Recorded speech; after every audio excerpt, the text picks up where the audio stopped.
Hey there, welcome to the DFS Build NBA edition. I'm Kevin Roberts, joined as always with Taylor Smith. Get ready to go over this DraftKings main slate. MLB main slate's only 4 games. Taylor already punched out a bunch of picks and stacks for the early slate. Hopefully that is helping you win today, although it's only like a third of the way over, so there's a lot more to come there. For MLB, no video today. If you want to catch the picks and stacks for the main 4-game slate over at DK, head to Patreon. And if you just want general advice leading into lock, you can head to our free Discord. You can do that for NBA as well, of course. And if you want picks for NBA, we do have record plays. They smashed yesterday. Taylor's all over Denny Avdia, 72 fantasy points. DeLon Wright, he also had, and you had another good value. Who was it? 35 points from, can't remember, but they all hit. Banton. Yeah, Banton. Yeah, we loved Banton. Talked about him a lot in the video, and you made him a core play, as you should have. And those guys smoked. So if you were with us and you had those 3 guys to start, you were well on your way. I had a good night. I profited, and the only problem, I didn't have fucking Stephen Curry. Like, that was the only thing. He was 6% owned, and basically, if you didn't have him, it was going to be really, really tough to get a takedown. But yeah, come and get those core plays in Patreon or head to Discord for some free chatter. Of course, this video is free here on YouTube, so hopefully we can help you out in general here. If we do help you, hit that like button and subscribe to the channel so you get access to future videos just like this. Also helps us out quite a bit. All right, let's get going here. We go position by position, highlighting the best plays of the slate. For the second day in a row, Trae Young looks really, really good. We were just talking about this before he went live here. This is the only game that doesn't have a spread of at least 10 points, which is absolutely disgusting. 2 things you can take away from that, though. Number 1, Trae is going to look really, really good, and the Mavs-Hawks game is a really good one to stack. And the other thing is maybe just don't worry about blowouts that much. Literally every game is a landmine on this slate. Let's just focus on the best plays without the spread in mind as much as we can. Anyway, starting off with Taylor Trae, second leg of a back-to-back set. He is pushing 10K, but he does have the best projection at the point guard position. I'm assuming you're interested. Yeah, he looks good. He's been smashing for a while. It is the best game to target, the only one with a remotely tight spread. So no issue getting to him, but it is a pretty big slate. There's a lot to pay for. We'll see about Denver stuff. Like, if Jokic is in, then you want to play Jokic probably. If he's not, then there could be value there, like Westbrook, things like that. Jamal Murray also up in the air. So there's still a lot left to be determined. But as of now, Young looks pretty good. But as usual, there is value at point guard, cheaper value. So no problem getting to him. In single entry as of now, I would not have him. But that's not really an indictment on him. I think he's a perfectly fine play. Yeah, he looks really good. Anytime somebody as volatile as Trae can be is approaching 10K, I definitely am going to consider hedging and going away from the ownership or leveraging rather, not hedging. But I mean, he is a good play in a vacuum. The thing is, the way DFS works sometimes, that game is probably going to blow out and the other games are going to be like really close, right? That's just tends to be how it goes. That said, SGA for like 1,000 more. I do like SGA here, an unowned SGA hammer play to end the slate. I do not mind that. I just think in general, targeting some of these plays that are like unowned that can really break the slate in spots that people are really not going to be on, like kind of stacking the Pistons OKC game. Like, that is not a game you'd expect to stay close. But without Cade Cunningham, who's doubtful, the Pistons guys actually project well. Another guy that's going to stand out is going to be Dennis Schroeder down here at 6K. Like, in general, blowout risk, OKC is like the worst possible matchup. You wouldn't really want to play Schroeder. But if you want to play SGA, having a comeback or two like Schroeder or Malik Beasley or Zara Thompson, that would make sense. So just keep that in mind as you go through and kind of pick your spots. That said, the next guy up that actually makes a lot of sense here is probably going to be Tyrese Haliburton at 8.7K facing the Hornets. Another blowout risk game, but they all are, so who cares? He was not good in his last game, but we know that he has kind of exhibited more of a ceiling in the past month or two. So I don't mind going to him. You look at like somebody like Donovan Mitchell, Darius Garland. Anytime we talk about the Cavs, I kind of need one of them to be out to feel really excited about them. I do like Mitchell a lot. I think we're going to get to some Knicks on this slate once again. So Mitchell's my favorite run back on the Cleveland side. Pretty good value. The matchup is good too. The Knicks against lead guards have not been very good defensively all season, even with guys like Anunoby and Bridges on that team. So I think Mitchell, as of now, is my favorite of the kind of non-Trae Young division point guards, point guard eligible plays at least. Halliburton's fine. I don't have an issue with that. Jalen Green is now point guard eligible. I think he's a pretty good play at 7,700. They have an awesome matchup against Utah. Houston, I think, can clinch a playoff spot if they win tonight. They're going to win because Utah doesn't want to win. But if I think they it's win, a pretty good spot. When they win, they will clinch a playoff spot. And I think yeah, I Green's mean, pretty good play at 7-7. That's not going to be super owned. yeah, I always like the Rockets in general. Their prices have come down a little bit. I'm okay with it. Obviously, he's the better value compared to Amen right now. So if I'm going to play a Rocket, it's probably going to be slightly discounted Şengün or Jalen Green. But you could talk me into any Rocket starter and even Tari Eason off the bench. The Cavs thing is like, yeah, Donovan Mitchell has the third best projection at the position, but you can have a Hallie at like possibly half the ownership. So that's why my interest kind of leans towards Hallie.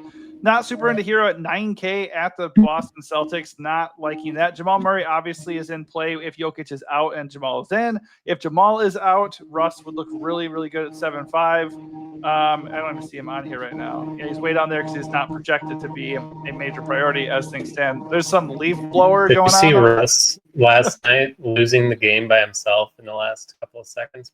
Beefing a Classic layup Russ. and then fouling the three-point shooter. It was pretty. Yeah, I did see it. It was a nice sequence. Really vintage. Sorry, Jester Flop. Rough night for Jester Flop. Yeah.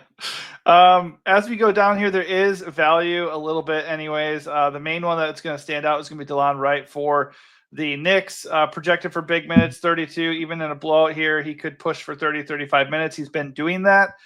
Obviously, it's not super comfortable at Cleveland. The Cavs can be good defensively. He's not necessarily the highest usage guy. But if he's going to be out there getting almost 35 minutes if the game stays close, he looks pretty darn good at 4.5K. Yeah, going right back to the well. He's still too cheap for who he is. Like, if you're down to him or like an overpriced Dennis Schroeder, in theory overpriced for the matchup that Schroeder has. Not like Wright has a great matchup of his own, but I do think the role is pretty solidified with all the other point guards out. So he's one of my higher exposed plays as of now at point guard or any position. I think you can make a similar case for AJ Johnson again, assuming he's starting. His minutes have been pretty significant when he's in the starting lineup. 37, 42, 34 in the start before that. So not a great per minute guy. We saw in the last game he didn't do a damn thing in those 37 minutes, but it's just hard to overlook the minutes. And 5K, like, perfectly fine. I don't hate it. Sacramento, not a terrible matchup either. Hey, it's a pure minutes play, and he's not expensive. I'm with you on AJ Johnson. Yeah, he played like 40 minutes and got like 13 fantasy points.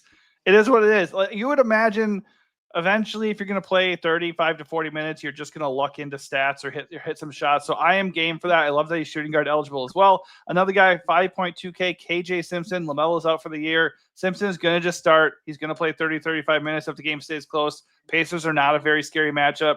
Obviously, he's got a low floor and does not project amazingly well, but he also is not owned right now, which is a little bit weird since there's not a ton of value to be feeling really good about.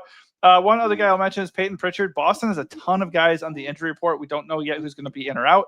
He is not on the injury report. So at 6K, if we're missing Drew and or Jaylen Brown, I think he is an interesting play and can also be used at shooting guard. Oh, one more. Bub Carrington. He got massive minutes and crushed the other game. Usually we can't really trust the Wizards. Like, we talked about Jordan Poole being like, oh, GPP only, he nuked in like 25 minutes, which was absurd. And then like Tristan Vukovic, we always want to play him off the bench, and then he gets like 10 minutes for no reason at all. But the guys that we can actually trust for the Wizards, I think, to a degree, Carrington and the guy you already mentioned, AJ Johnson. Anybody else here at point guard down low that you're feeling good about? I wouldn't say I feel good about Chris Paul, but he's super cheap. We've seen occasional upside from him. I don't hate it. The minutes have been pretty shaky, but 4,300 against Denver. Last night he played 28 minutes. Did pretty well against Orlando in a tough matchup. So I do like Chris Paul a little bit. And then Dyson Daniels, we kind of overlooked, but he is in that good Dallas-Atlanta game, 7,700. Minutes should be secure. Always has upside thanks to his defensive stat racking ability. Kind of butchered that sentence, but I think it makes sense. Pretty good tournament play. Yeah, he's always a rock solid play. I don't love that his price is coming up at 7.7. I think I'd rather play Jalen Green, but nothing wrong with him at all because he is he's always liable to get like 7 steals or some bullshit. So certainly in play. All right, shooting guard is not great. Your boy Donovan Mitchell, he is the spend here. I don't really feel obligated to go get Mitchell personally, but that's okay. Fork in the road. We can go our separate ways. That's a good thing, I think, at times. And Mitchell's a good play in a vacuum. 44-point fantasy projection. I don't hate it. I'm not enamored by it. And shooting guard here is just kind of weak. I think I'm going to try to go down. Stephon Castle at 6'9" is the first guy that I really am drawn to here. The matchup with the Nuggets is pretty soft. Or big spread, obviously. But that actually could turn around. Like if Jokic is out, all of a sudden the situation is not as scary. And even if Jokic is in, Nuggets played last night, are going to be super tired. So I wouldn't be that shocked if the Spurs actually kind of hang tight here. Castle's minutes are not like super reliable, but his usage is. He gets like a 30+% usage rate no matter what. So he looks really good. And then Dennis Schroeder at 6K. I know there's blowout risk against OKC. I know OKC is a good defensive team, but there's no Cade. Like somebody's got to put up shots and run the offense. So 6K Dennis Schroeder is still in play, and I do like that you can slide him over to shooting guard. Yeah, Schroeder is definitely more appealing at shooting guard. I agree about Castle, pretty good kind of higher end shooting guard play. Dyson Daniels, Jalen Green, guys we already talked about. I think Christian Brown, if he plays, 6,400, good matchup against San Antonio. He played 53 minutes last night, so that's a little bit of a concern, but decent salary that could be shorthanded. Denver's still trying to win, so no issue with Brown, even though 64 is kind of getting up there for him. I think Klay Thompson is fine in this Dallas-Atlanta game. Like, I like both sides of it a good amount. Thompson, decently cheap, playing pretty significant minutes. Dallas is still in the playoff chase, despite everything that's happened with them. He's 5,400, so I think he's a decent play. And then I don't mind guys like Strus or Karis LeVert or Bridges or who's the other one? Tim Hardaway, just a punt. Detroit's without bodies because of their suspension after their brawl the other night. Never loved playing Tim Hardaway, certainly not against OKC, but it's okay. And then Caruso, if he's in, just kind of a dart throw cheapie with OKC dealing with some fringe injuries. Yeah, just in that same breath with like the Pistons guys, Malik Beasley, also small forward eligible. Don't hate him at 5'9". Don't love him, but I don't hate him. Julian Champagnie, 3.4K. That is not a bad punt on this slate. Like I said, there's not a lot of comfortable value. Like yesterday, we had value for days, and all those values just hit. It was really nice to see that. Champagnie is certainly a volatile play, but 3.4K. I think the Spurs are definitely without. Well, I think Bassey's doubtful. Sohan missed last game, and he might be out again. So just keep an eye on the stats of those guys. If there's a few more minutes to go his way, Champagnie looks pretty good at 3.4. OKC guys could be interesting, especially off the bench here, just because that game could blow out. If you want to play the blowout angle, Isaiah Joe 4.3K off the bench, not the worst play out there. And then of course Ty Jerome is out. Sam Merrill 3.7K could get a spot start, could get minutes here. It's, we're scraping the bottom of the barrel here. No doubt about it. None of these guys feel like super reliable. Pelle Larsson, 4.3K, only would play him if he starts. And even then, I'm not feeling amazing because Davion Mitchell is back. So I don't think he's really going to be a priority. The last two times he played, he ended up smashing. I think it's doubtful he's going to do that this time, but just keep him in play in case he does start. Yeah, I like the Joe thing. OKC, like Wiggins is out. Caruso might be out. Not expecting him to shoot the lights out like he did the other night, but decently cheap, decent enough spot. I don't hate it. Yeah, good call. Wiggins is for sure out already too. So just like somebody is going to benefit from that. Kason Wallace, you could go to Kason Wallace, Dort. Like these guys are in play a little bit more than we would usually go to them just because not a lot of value right now. Hopefully that changes. And obviously we'll talk that over in Discord as it comes out and then update our core plays going into lock. All right. So small forward, Jason Tatum coming in with almost a 50-point fantasy projection. As is always the case, if Jalen is out, if Drew is out, if Porzingis is out, if all of them are out, Tatum is going to look awesome. He is not at risk currently of missing. So 10.5K, even in the face of a not so great matchup with Miami, he's going to look like a priority if that shakes his way. Right now, he's not projecting like a priority, only 6% owned. And if like everybody's in, then yeah, I'm not really into Tatum at 10.5K. But anytime you can get Tatum at no ownership, certainly something to consider. After that, it gets kind of gross. Like Josh Hart was a stinker yesterday. In theory, you could still go to him at 8.4. There's DeMar. Like I think the first guy I'm going to here is OG, just because we know he has the usage with or without Cat. Cat is probable, but Brunson's still out. So as far as pricing, I think he does stand out at 7.4. Mikal Bridges at 7.2. I think you already kind of touched on him. I definitely prefer OG. but Bridges would certainly be in play as well. And then Vassell too. It's same, like kind of in the same breath as Castle. If we think that Spurs Nuggets game has a chance to stay close, I think Vassell looks pretty good as well. But I do prefer Castle between the two of them. Yeah, I'm mostly getting cheap Spurs at the next two spots. I love your Champagne call, 3,400. Played, I think, 30-plus minutes last night with Sohan out. I assume Sohan's going to be out again tonight. Sadly, Harrison Barnes is someone I'm getting to a lot. Played about 30 minutes last night as well. And then Keldon Johnson, who I mentioned seemingly every day, just gets usage off the bench. Both teams on a back-to-back. San Antonio had to travel. Denver didn't, but Denver played double overtime last night. Who knows who's for them? It's a pretty good spot for San Antonio against what should be a pretty tired team. So I don't mind guys like that on this slate. I agree on Anunoby being a good play. Less so Bridges as usual. DeRozan's fine. Sacramento does have a good spot against Washington. And that's about it. I'm really mostly Harrison Barnes or another Spur here. What a place to be in. I'm not with you on Harrison Barnes. Yeah. Keldon Johnson is always viable. He's only 5.2K. Don't love that he no foul trouble, not missing his shots, only had 18 minutes yesterday. So that's not cool. But in theory, he looks good. I think he's still a fine play. Hopefully he gets more than that this time around. MPJ at 7K would be interesting if Jokic and Jamal were out. I would definitely look at him. His price is a little bit high even in that scenario, but I think it's not too high. Lazar Thompson at 5.6, he's a good value with no Cade.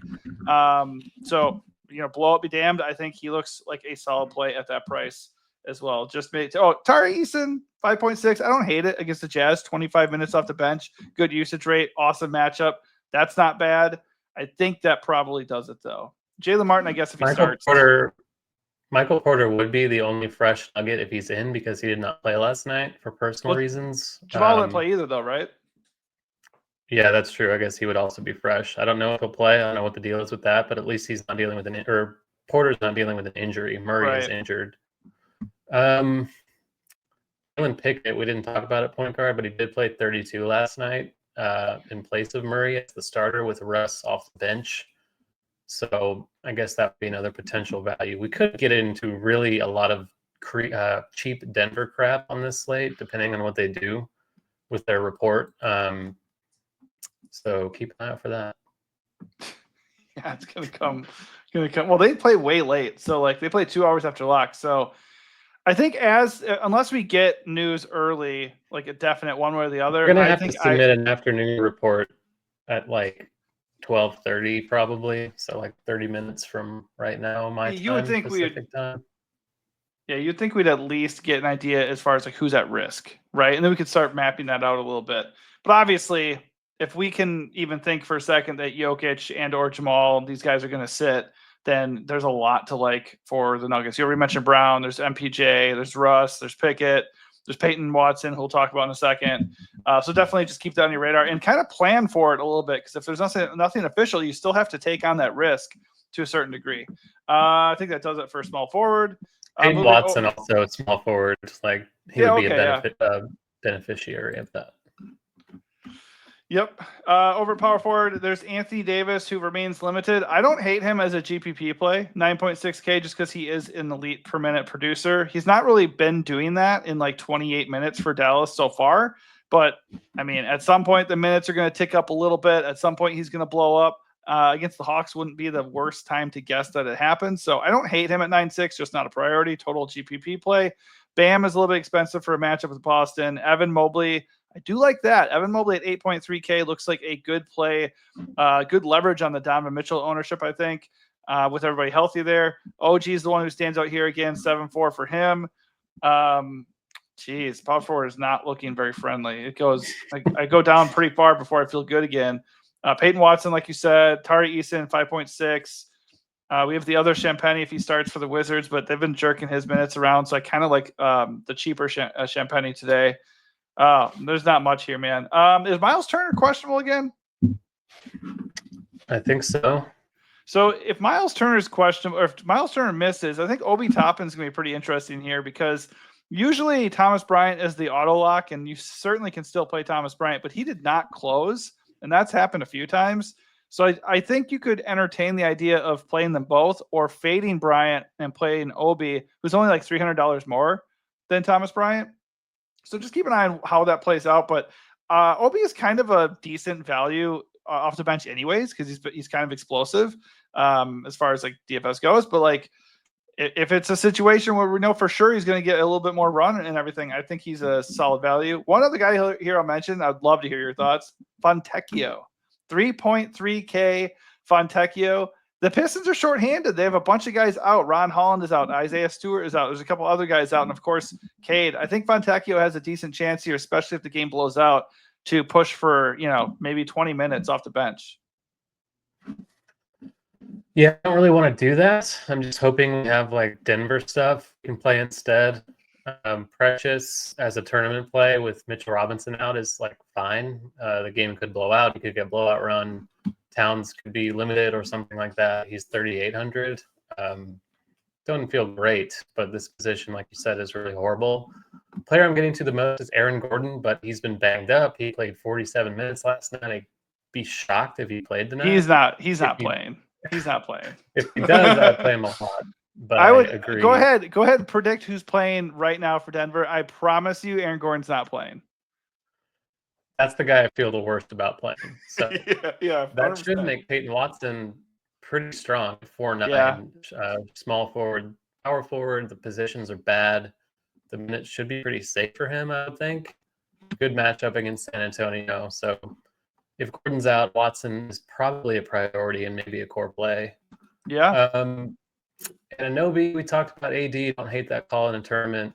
Bam is fine. Don't love the matchup against Boston, but Boston could be a little shorthanded. That's true. Bam, if Porzingis and Horford are out, things open up a little bit for Bam. You're right. I like that. And then Sandro Mamukelashvili, San Antonio. Sohan's probably out. Sandro didn't do anything last night, but he did get. He sure did not. He's a 3 fantasy points.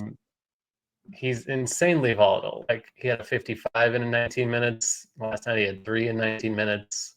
He had 36 in 25 minutes the game before that. Like I don't know what to do with him, but I think in a tournament as a punt, you can do a lot worse because obviously he's fully capable of winning you a slate if the shots are going in. Right. Yeah, I don't hate it, especially because who are people going after on the Spurs? They're going after Harrison Barnes, Shampenny, and the two main Spurs guys. So Memu, especially after what he did in his last game, nobody's playing him. So I actually don't hate it. I think that's an interesting turning play. And if Bassey's out and Sohan is out, he has a clear path to 15 plus minutes off the bench. So, and if the game blows out, like he could play 20 minutes. So yeah, I like it. I'm warming up to it quite a bit. All right, let's wrap things up at center. What a horrible slate. We're talking about Harrison Barnes and Mamukelashvili and things like that. Yeah, you think I wanted to talk about Fontecchio? No? Okay, so Jokic, if he's in, obviously looks really, really good. 95 fantasy points yesterday. That's just what he can do. Even after playing two overtimes yesterday, it's the Spurs. I would still play Jokic if he's in. If he's out, of course, DeAndre Jordan at 4.5 would become a core play. Good Lord. But I think he would. He smashed in the other games that he played with Jokic out, and Michael Malone has clearly shown us that he has no regard for DJ's future health, and he's just grinding him to a pulp when he's out there. But if Jokic is gone, who looks the best here at center? It's Sabonis. 9.5K against the Wizards. The Wizards do nothing to stop big men inside. He has a really nice projection. He is going to carry ownership, but he looks awesome. And then, of course, Cat in there. Like, the Knicks are projected to lose by 15 points, but with Cat probable, if they're going to keep it close, how do you think they do that? It's probably with Towns wrecking here. So as a tourney play, he's coming in unowned. I think if Jokic was out, I think a lot of the ownership's then going to flock to some of those guards and, of course, Sabonis. But if Cat gets overlooked, I think he is an interesting tourney play. Yeah, totally agree. Towns obviously fresh after not playing last night, so great play. I agree about Sabonis. It's going to be pretty chalky, I would think, against the Wizards. I like Şengün as a pivot, 8,700, so his price has come down a little bit. Utah is just horrible inside these days, tanking and all that. So I never loved Şengün at these salaries because it feels like his ceiling has been pretty elusive all year. But on this kind of slate, where there's not a lot of stuff we have a lot of conviction about, I don't mind that. Jokic, totally agree. I think Alex Starr is fine. I'm just a little concerned about his minutes, but they are big underdogs. Maybe they don't have to manage him. Like in the last game, they were playing Miami. He still played 31 minutes, just didn't do anything. Brooklyn, the game before that, was the tank off, which is probably why he only played 25. So, in a game they're probably going to lose handily, I could see him getting back to 30. Don't mind Starr really ever.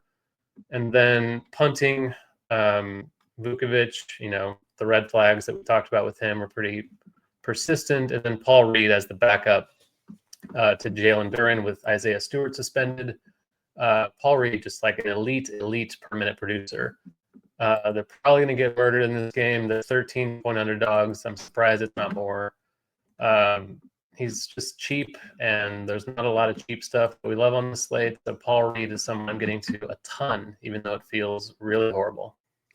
I'm with you on the Paul Reed logic because we know Isaiah Stewart is out, and we know that the blowout risk is real. Plus, Duren gets into foul trouble. So a lot of paths here for Reed to succeed. What I don't like is that I'm going to be playing into ownership here. 31% projected ownership. That's disgusting. Here we go. Devin Vassell out. Okay, so Champagny is a lock. Yeah. Yeah, Champagny now looks really good. Castle, Castle gets a big boost. So hands up. Okay, Mamu. I guess Vassell being out might also help Chris Paul a little bit. Keldon Johnson, questionable. Oh, yeah, Champagny. So he's going to be out. It's no kidding. It's 1,000% Champagny now. Like I said, Champagny is also on the report. Listen, hopefully we get enough that we can ditch this Mamu, Paul Reed, Fontecchio garbage. This is just shit we're looking at because if Keldon's out, that helps Mamu because Bassie is out confirmed. I know, but he's also just inherently risky as hell unless he's starting. I'm saying no matter what, Paul Reed is off the bench, mega chalk. Like Sandro, similar price, forward eligible, not it's chalk. The same scenario, and yet Paul Reed is going to be like 1,000 times more owned. Yeah, so he should. I like Mamu more than Paul Reed at this point. I didn't know he's going to be 31% owned. That's actually, no, I'm wrong. Yeah, I didn't either. Mamu is picking up ownership, 22%. What? What? Oh my gosh. Oh my god. Okay, so I like that we came in. This is kind of like, telling us, oh, well, you were onto something, so that's cool. But like, I don't like that. Like, we'll see how things update. If that's where the ownership is, I'm glad to do something different. That said, those guys do look good, and the kind of thing like you mentioned, like, oh, Sabonis is chalk. He's good chalk though. Like Sabonis looks really good. Like I don't have a problem with playing Sabonis as long as you find another way to get different on the slate. The Wizard, like playing centers against the Wizards, is a cheat code. It works every time. You're going to get probably 45 to 55 fantasy points from Sabonis. Like if you just want to not get too cute at center, that's going to be he's going to hit. Okay. I think he's going to hit.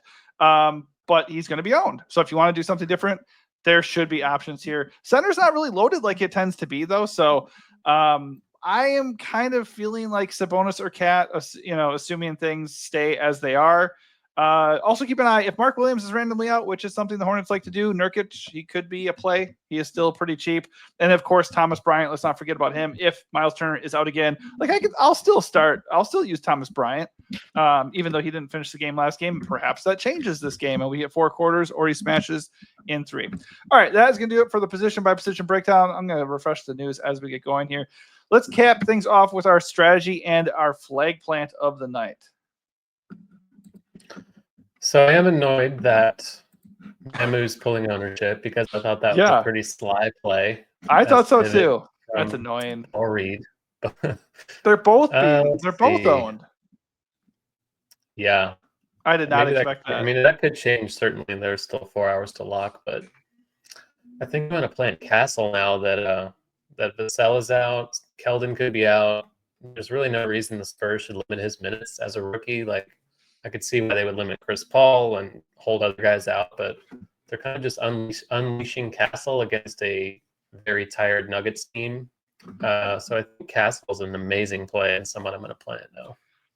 Yeah, I mean CP3 in theory would be good, but they also played yesterday, right? So just keep that in mind for sure. I think right now just there's not really much of a flag plant to do. I think if you want to just have like one of the best plays of the slate, I love Sabonis. If you want to get different, I think Cat is one of the best spend ups on the slate right now as things stand. Like you could make a similar case for Tatum. Thing is, Tatum only really looks great if somebody sits for Boston at 10-5 against the Heat with guys out. He looks awesome, but he's going to be owned at 10-5 in that same spot with guys in. Not like super excited to do that. Beyond that, I am going to build my lineups in such a way that I am waiting to, solidify things with the Spurs and Denver game. Like that is going to be where a lot of my ownership is going to go on the slate. And just specifically where it goes in that game, it just depends on what news comes out. But don't worry about blowouts today because all these games look bad. They all look bad. So don't worry about that.